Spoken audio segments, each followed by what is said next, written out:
I am Hatan. I am with you, my friends. I am here in this room. I am using this instrument to communicate with you. I realize that this form of communication is a little strange, I will say to some of you.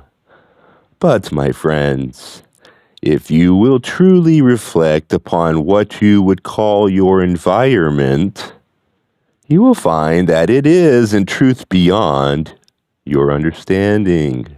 So, why should this communication, as I have called it, be any more strange than that which you find about you?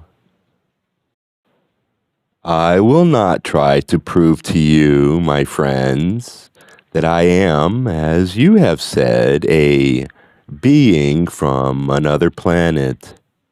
I will not try to prove to you that these words that you hear are my thoughts rather than the thoughts of this instrument. I will simply state to you what we, your friends from space, have come to give to you. This is our purpose, my friends. Not to offer you proof, but simply to possibly stimulate your thinking. For this reason, we choose to communicate with you in what you might term odd ways. But I can assure you that there is good reason for this form of communication. I and my sisters and brothers who are visiting this planet at this time are not strangers to this planet.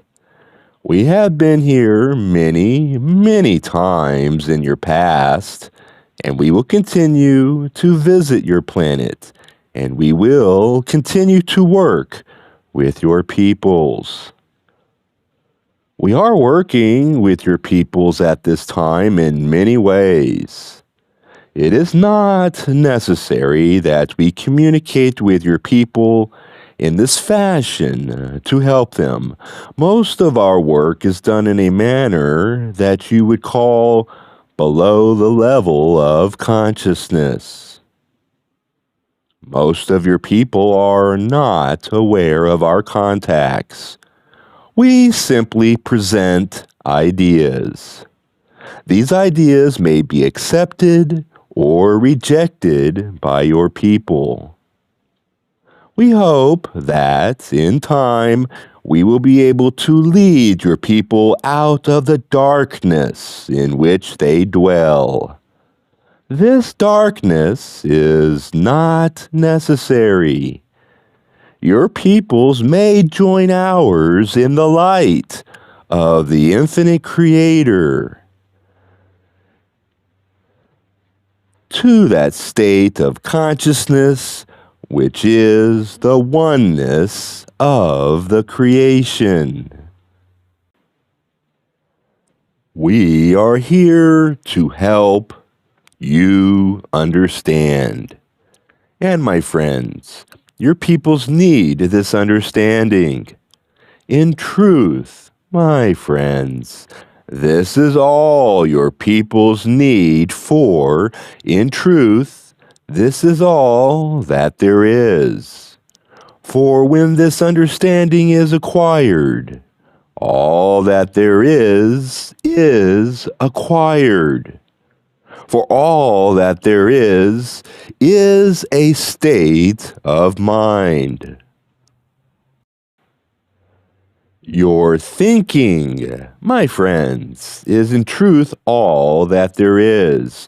For without your thinking, there is nothing. Your thinking governs all that you experience. And in this we are here to aid you with your thinking. For many, many generations have been engrossed, I will say, in a false world, in a world of thought which was meaningless. Your peoples have not been aware of anything. Your peoples, as the lower forms of life, if you could call them that, upon your planet, have acted from what you might have termed instinct. They have evolved what we might term intellectual philosophies, which are in truth meaningless. For my friends, you have no basis for understanding that can be termed intellectual.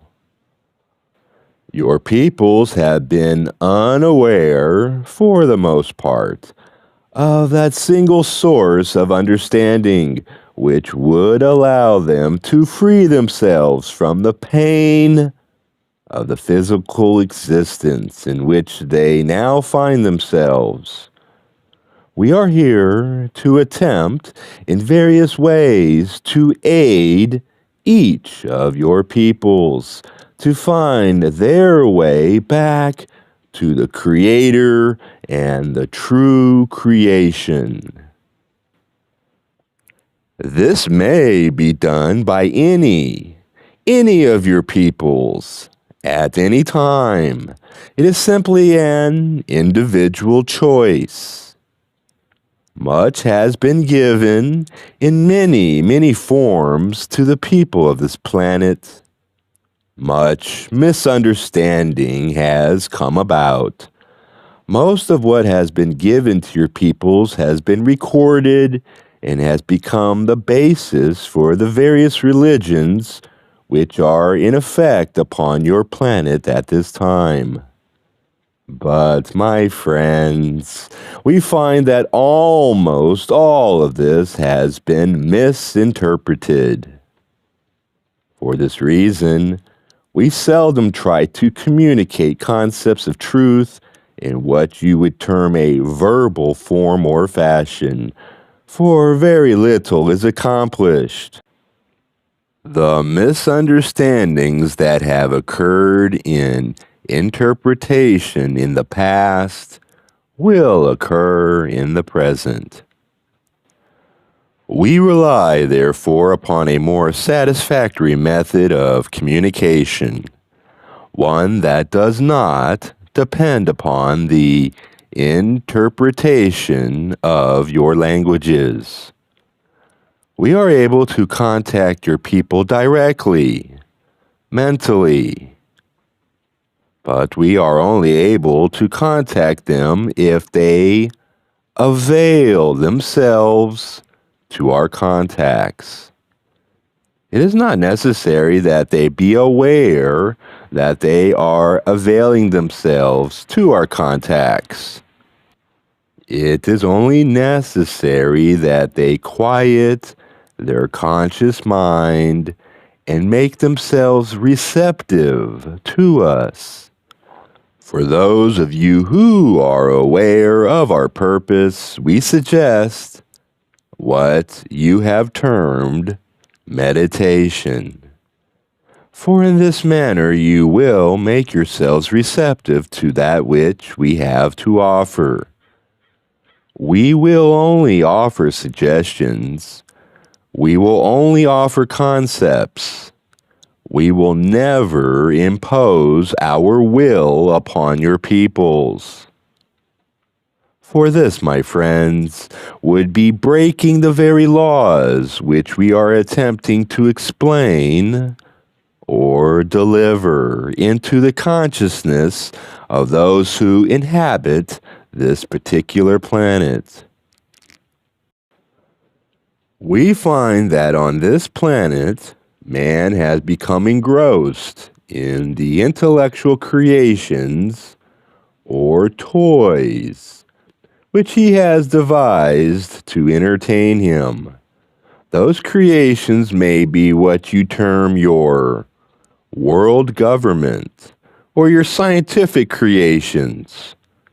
They are in truth of no consequence, and are, of course, but a transient in the experience of their creators.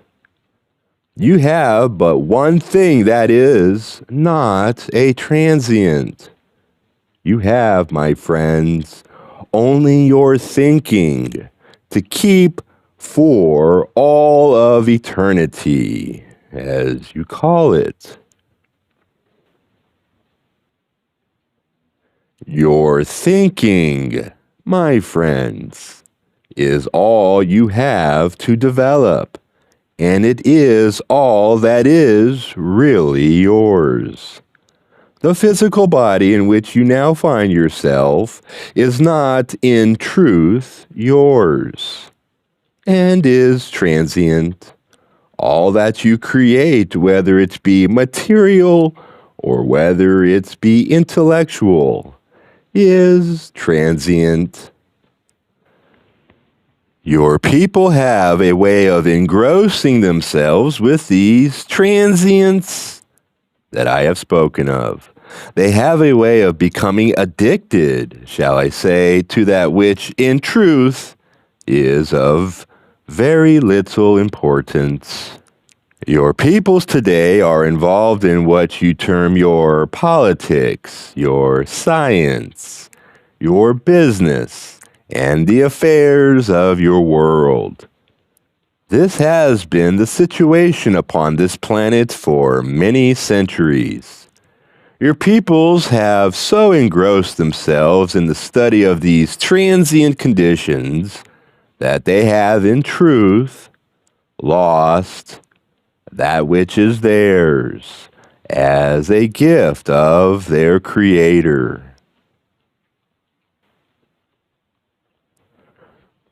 We are attempting to bring to your peoples an awareness of that which is not transient. We are attempting to bring to your peoples that which will reawaken an awareness that in truth is all that there is. For, my friends, truth is all that is lasting. An awareness, my friends, of the true creation of the infinite Creator. This creation, my friends, is not a petty creation. It's not a creation of no consequence. It's not a creation that will be transient in the infinite scan of what you call time.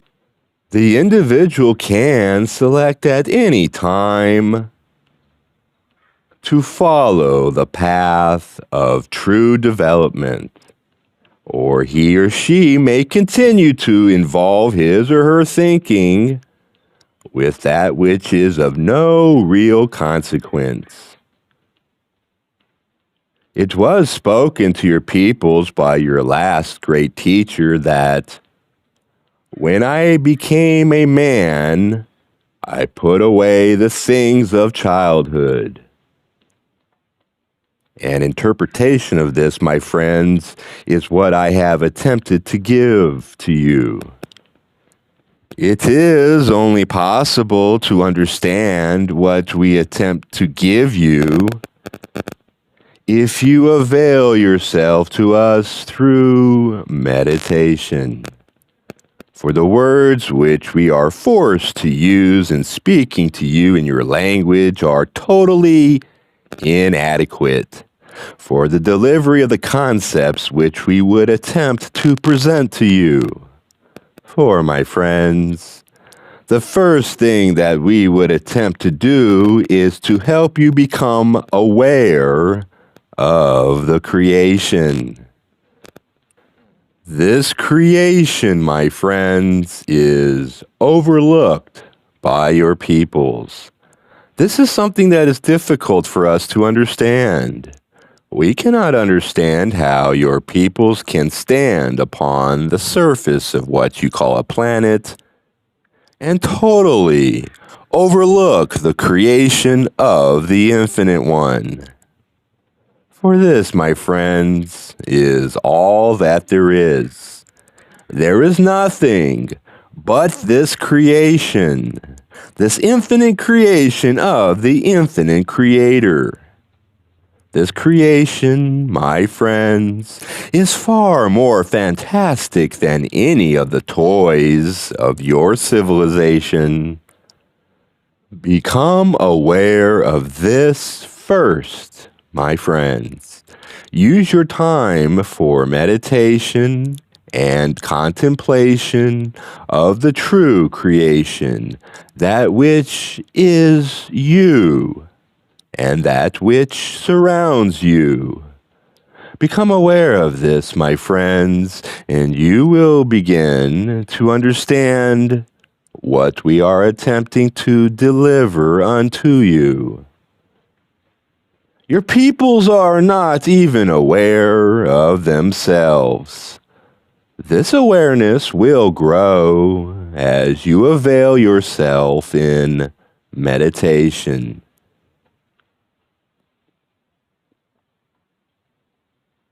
As this awareness grows, you will more closely attune your thinking to that which was intended by the Creator of us all. As your thinking becomes more attuned, you will begin to experience that which was intended. This has been experienced by some of your peoples. It may happen at any time and in any physical incarnation as you speak of it, and this may have occurred to you as an individual in some earlier experience. We are suggesting that you utilize in the fullest extent the opportunity that you have in this experience to, shall we say, revitalize this awareness. We have difficulty, my friends, in communicating these concepts. We have difficulty in using this instrument, for there are no words within your language. There are no concepts within your language for this communication. We can only suggest to you that there is much beyond that which your civilization is presently experiencing. We can only suggest to you methods of achieving and experience of far greater satisfaction. We will be pleased to work individually with each of you. It is only necessary that you desire our aid. My friends, I will suggest that you think of that which is written in your holy works. Seek, and ye shall find. Knock, and the door shall be opened unto you. These words indicate to you, my friends, that it is first necessary that you desire more than it is possible to experience in the physical. It is necessary, my friends, that the individual seek first. This seeking, my friends, is necessary. This seeking, my friends, is the only real purpose for your existence in the physical. There is an infinite amount of time, as you call it, available. The individual may initiate his or her seeking at any time. Once this has been done, aid to the seeking will be supplied in what we might call a direct proportion to that seeking. In each case, it will be an individual matter. Seek ye first the kingdom of heaven, and all else shall be added. But first, it is necessary to seek. This is quite necessary. I hope, my friends, that I have been of some service to you this evening. I cannot prove to you at this time that I am who I say that I am. And if I could, in truth, it would make no difference. For if I stood among you and spoke to you and reached out and touched you, it would make no difference. It is an individual matter, my friends, and it will always be an individual matter. For you, and only you, can affect your own thinking. For this is you, my friends. The miracles that occur about you in your daily life are routine to your thinking, but they are in truth miraculous. Your people think that they must have something different from worldly experience if it is to be called a miracle. For this reason, and some others, we find that it is necessary to remain aloof from your peoples. Become aware of the miracle of the creation about you, which is you. When you are able to do this, then perhaps we will meet you in a more tangible fashion. I will leave you now. I am Hatonn. I leave you, my friends, in the love and the light of the one who is all. Adonai, Adonai Vasu Baragas.